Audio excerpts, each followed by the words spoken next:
Hey, what's up? Welcome back to my channel. I thought I would do another casual style kind of video, just taking you through a particular illustration of mine and just giving you a little bit of the process behind it, as well as some of the thinking behind it and all that. And in this particular case, I wanted to focus a little bit on how I created this image using both digital and traditional approaches, which is something that I like to do preferably when I have more time.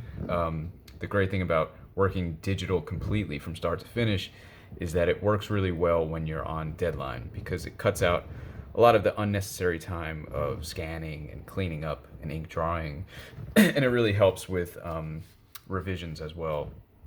So with this one though, this was a personal piece that I turned into a print, and I had as much time as I wanted on it, so it kind of helped out that the time was on my side.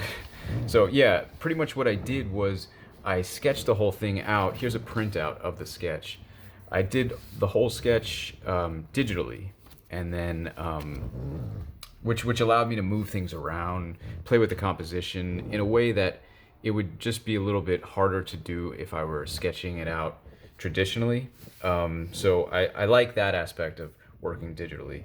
I can move things around, play with scale, just change things very easily, put things on different layers, all that kind of stuff. So I wanted to work on this at size, at the size that it was going to be printed at, which was and is 11 by 17.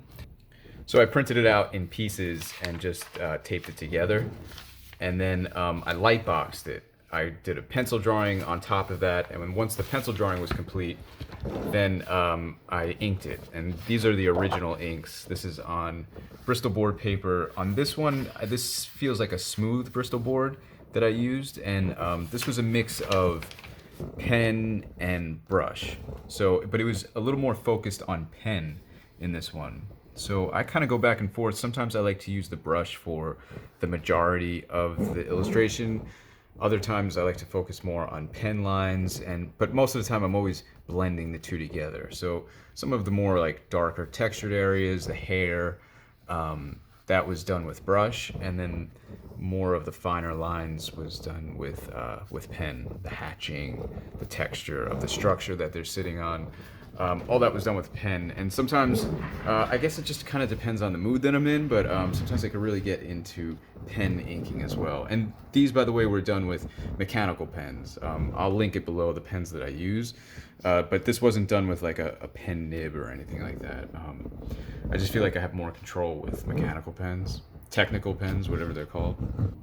Once I felt like the black and white drawing was done, then I scanned it in. Again, I don't have an oversized printer, so I scanned it in pieces, similar to the way I printed out the drawing in pieces. I just scanned it in pieces, put it together in Photoshop, and then went ahead and colored it digitally. So it kind of started off digital, went to traditional, and then went back digital. So let me take you to the computer and I'll show you some of the layers that went behind coloring this.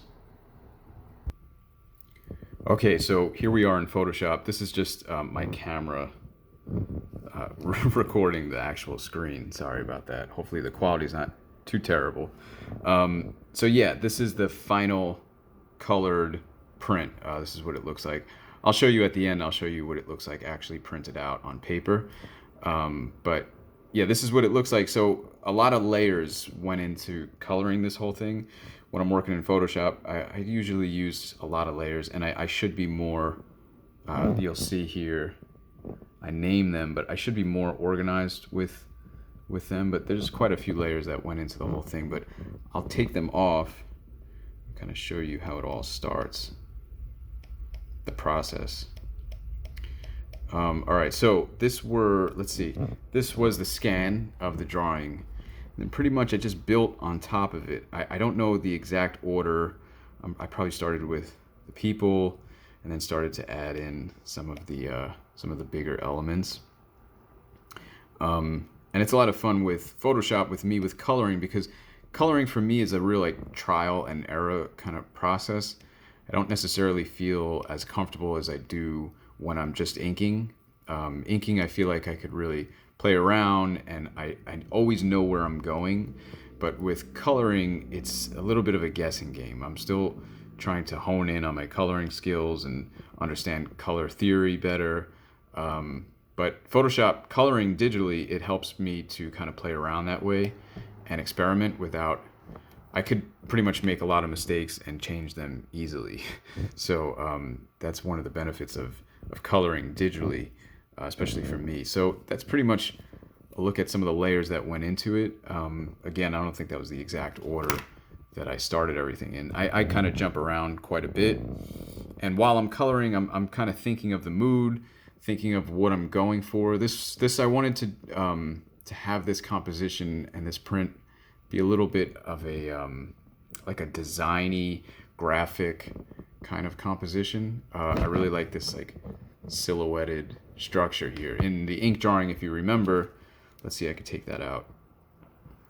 It was outlined and really like textured with you know, a lot of pen lines. And then last minute I thought, if I just kind of silhouetted the whole piece, it makes them pop a lot more.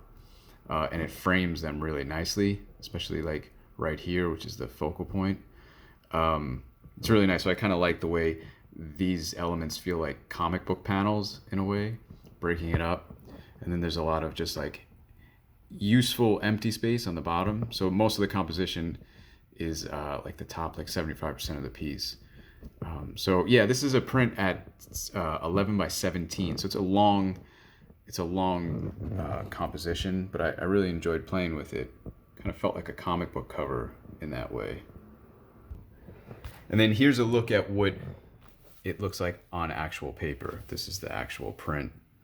And I print these on French Paper Press is the company, or French Paper Company. I forget what they're called, but they have some really great paper quality for any kind of G-clay prints.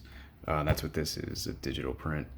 And yeah, I'm really happy with the way it came out. Some of the subtleties that I put in some of like the glasses and the you know, the light and the shadow, it picked up really well on this paper. So yeah, this is a little bit of a look at how this piece came together and how I sometimes use digital and traditional together. Ideally speaking, I think that's a really nice balance between the two.